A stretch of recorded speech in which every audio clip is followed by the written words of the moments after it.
Hey everybody, welcome back to Let's Talk. My name is John, and today here on the channel, we're going to be talking about Dune Part 2. So Dune Part 2 is the sequel to 2021's Dune. It's basically the second part to that film, even though in 2021 they were promoting Dune just as Dune, not Dune Part 1. You didn't find out it was a Part 1 until your ass hit that seat in the movie theater, or until your ass hit that couch, because back in 2021, all of Warner Brothers films were day and date. You could watch them at home, or you could watch them in the movie theaters on the very same date. That's because we were still in the midst of the pandemic, but either way, Dune turned out to be a huge success. They greenlit Dune Part 2, they gave it a $190 million budget, and that's the film you can watch in theaters right now. And this film had huge pre-sales, so people are really anticipating this film. It's being compared a lot to Oppenheimer from last year, which is one of the biggest successes of 2023, and is the front runner for Best Picture. And I already hear a lot of people talk about Dune Part 2 being 2024's Oppenheimer. It's got a lot of actors that are going to be nominated for awards. It's already a lock for Best Picture for 2024. And what did I think of this film? Well, I thought this film was actually really good. I don't think it's as good as Oppenheimer, but I've only seen Dune Part 2 once. I still really enjoyed it, and it is the perfect conclusion to the first part of this film, because we were really left off with a cliffhanger. I always felt like Dune Part 1 was really good, but you know, it felt very incomplete. For Dune Part 1 to be seen as a success overall, Dune Part 2 had to stick the landing, and you know what? Denis Villeneuve stuck the landing with this one. It is an awesome, well-made, well-crafted film. Denis Villeneuve just knows how to shoot sci-fi epics. This isn't the first time he's done this. This isn't his first rodeo. He did this with Blade Runner 2049, he did this with Arrival, and he did this with the first Dune. He also made Sicario, which I still think is probably his best film that he has ever made, and he was playing in the sand with that one, but nothing compares to what he was doing with Dune Part 1. And then Dune Part 2 just takes everything you saw in Part 1 and just turns it up a notch, whether it be in the visuals, because the visuals are absolutely stunning. You can go see this actually in an IMAX 70mm theater, which is awesome, just like Oppenheimer.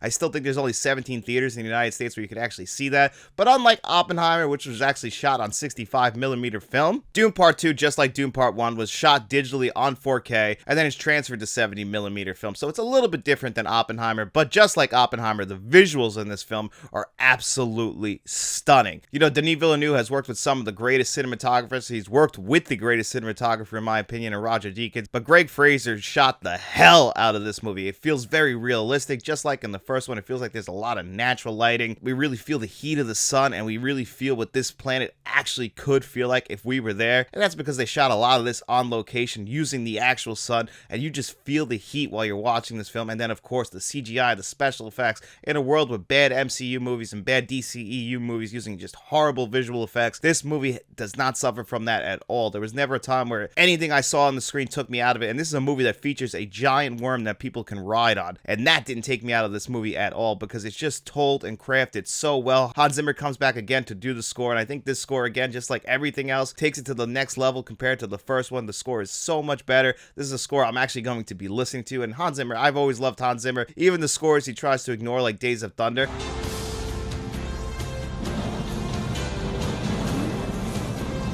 Still love that Days of Thunder score, buddy. I don't care if you don't like it. I still love it. I love it what you were doing with the synthesizer, and he brings the synthesizer back for this one early in the film. But what he was doing with the third act, because building up to the third act in this film was fantastic, but the third act is just amazing. But what is this film about? I kind of got off topic. Well, we're continuing our story.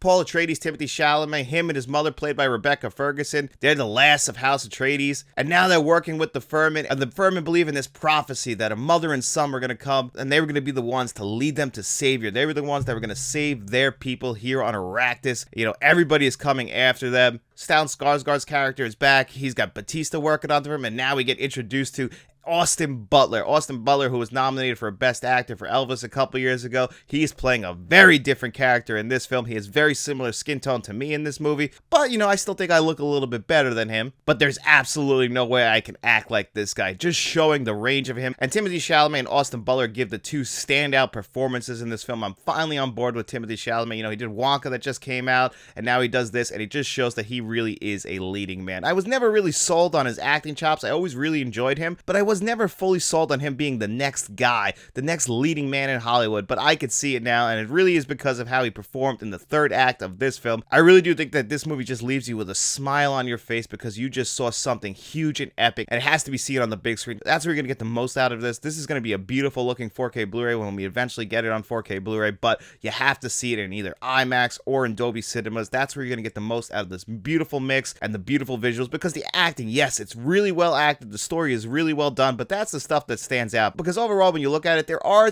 as good as all the actors are in this movie, you know, we bring in Christopher Walken, Florence Pugh, and Austin Butler to add to the great cast that we already had. That includes Javier Bardem, Dave Bautista, and Josh Brolin. When we add on top of that, there's just not enough screen time for everyone. This movie comes in at under 3 hours, and I feel like Florence Pugh, just like she kind of did in Oppenheimer, she kind of gets the shaft. If you add up all her movie time in Oppenheimer and Dune Part 2, both movies coming in at about 6.5 hours if you combine the time, she probably takes up about 15 minutes of that screen time. Same thing with Christopher Walken. He doesn't get too much to do in this movie. What he does do is great, but we just don't get to see enough of him, and it feels like we kind of wasted those characters. Maybe they're building for a future because they do leave the door cracked open if they ever want to do that. Denis Villeneuve has said it really depends on the success of Dune 2, so I guess he was doing a little bit of world building there because he really created an incredible world. But it does kind of feel like certain characters kind of have to unfortunately fall to the background, and we don't get to develop them as much. And that's really just a timing thing. So I can't really fault the film too much for that, but there are also times where certain lines are delivered and they might sound a little bit cheesy in this movie that feels so big and epic and realistic. You know, sometimes a line of dialogue might take you out for just a second, but overall this is a fantastic film, one that you have to see on the biggest screen possible with the best sound system possible. It's already the best film of 2024. Will it be the best film of 2024 at the end of the year?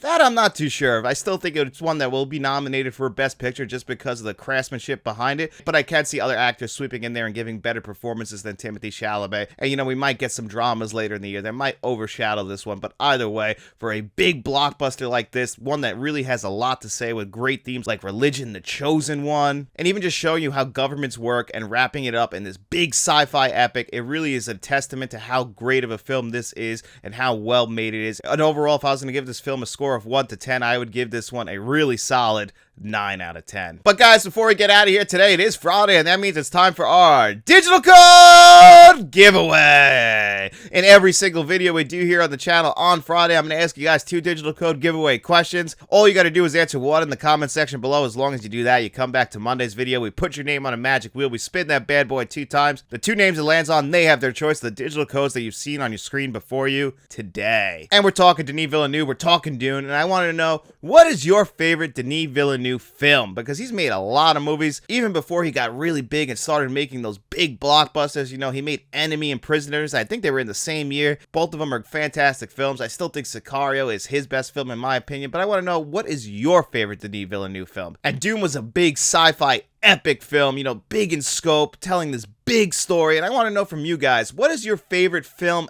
epic of all time? All you gotta do is answer one of those, guys. You don't have to answer them both. Just don't forget to come back to this Monday's video where we'll put your name on a magic wheel, we'll spin it, and maybe you guys will be a lucky winner. And I want to thank you guys all for supporting Let's Talk. It really means the world to me. It really means the world to me that you guys would even enter this week's digital code giveaway. So thank you guys all so much. And if you want to continue to support Let's Talk, maybe you want to support us financially, we do have 3 tiers for our channel memberships. You can check all the perks in the description below. And if you want to become a channel producer like John Doe Juggler, Jason Martin, and Mr. Smelly Potato, you could do that. Or you could even become a channel director like Frank's Media and Reviews. He also has a great YouTube channel that I suggest you guys go over and check out. I think you'll really enjoy it, especially if you love physical media. But if you got no money to throw our way, don't you guys worry about it. We just really appreciate you guys checking out this video. We hope you enjoyed it, and if you did, get out in those streets and tell your friends about us, and then we'll be seeing you around.